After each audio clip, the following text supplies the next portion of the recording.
Good morning friends and welcome to the pre-market view. Friends, we've seen a very strong upside across the equity markets and including some of the other asset classes over the past few days, mainly because of this ECP development and also the fact that on Friday US job data came out and they were not really very encouraging.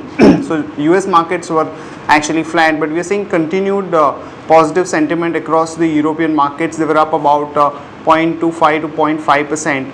Also in terms of the bond yields, we have seen that both for Spain and Italy, the bond yields have actually corrected by almost 75 basis points. What remains to be seen is that what happens in the German constitutional court meeting and what kind of response do we get from them is very critical to decide the further course of action as far as this unlimited bond buying program is concerned. Also friends, we are seeing a very strong action in the other asset classes, and the gold in fact has surged to almost $1,740, which is almost about 4 to 5% up move in the last about 4 to 5 sessions, and the euro has actually gone up to as high as 1.28 and the dollar index is at about 80.26. Looking at the Asian markets today, we are seeing a marginal gain, and two important data points came in today morning. One was that the Chinese industrial production data was at 8.9 versus 9.1, so there is some kind of slowdown there, and also the Q2 GDP data of Japan that came in at about they've revised the GDP data by about 0.2% post this outcome. So the data points that came out from the Asian region have not been that great, so which is what is reflected in today's market.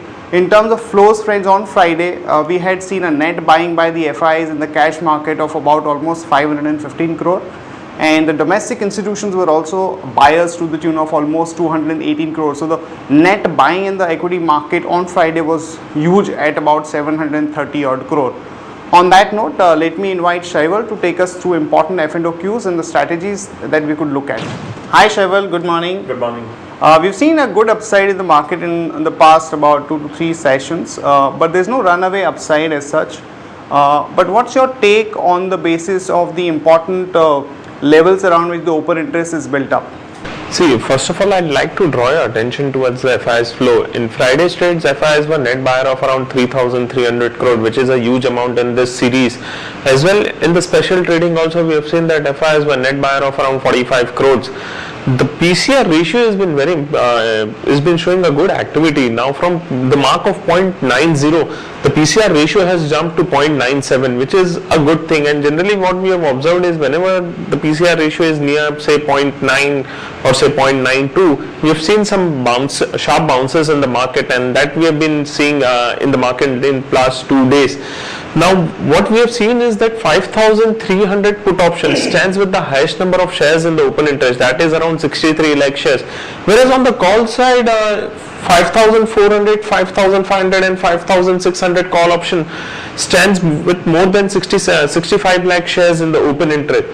Our weekly VWAP is placed at 5,300. So what we feel is that 5,300 would act as a good support for the market in the coming days, and on higher side, if 5,400 is taken off, then probably we would see a high, upside, but it would be with a hurdle of say by around 50 or 100 basis, 50 or 100 points, maybe 5,500, 5,550 and 5,600 is what we are eyeing on the higher side if 5,400 is taken off on closing basis. But also I'd like to mention that if Nifty manages to close above 5,400, then long positions can be accumulated in the market.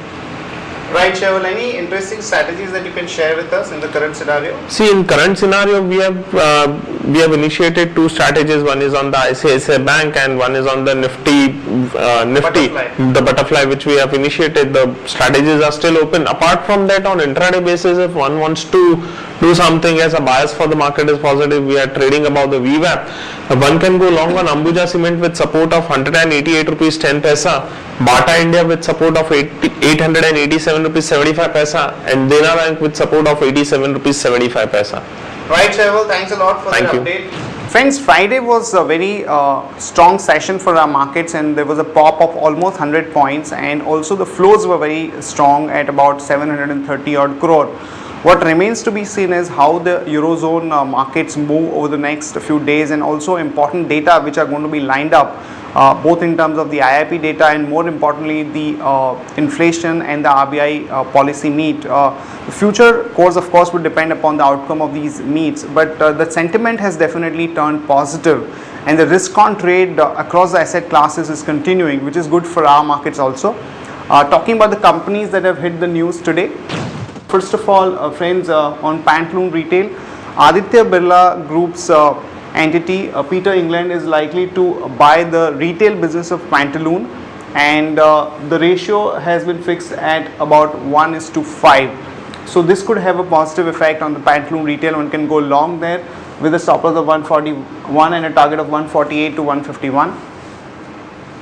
Friends, Ramesh Tenwala led Planet Retail will completely exit important basket of brands and it is likely to be sold to Arvind.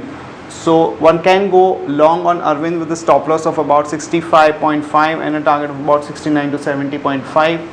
Indraprastha the gas is likely to raise the CNG price in UP and NCR region by almost 20 paisa per kg. One can go long on that with a stop loss of 236 and a target of about 248 to 253.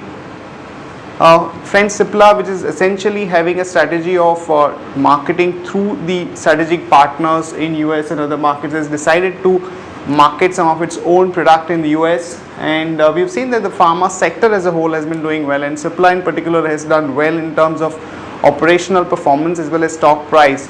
So one can go long on Cipla with a stop loss of 383 and a target of about 403 to 410.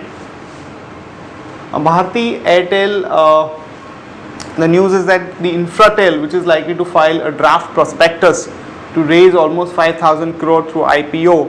This has been talked about for a while, so now that these formalities are likely to get over, would be positive for Bharti. One can go long on Bharti with a stop loss of 250 and a target of about 262 to 267.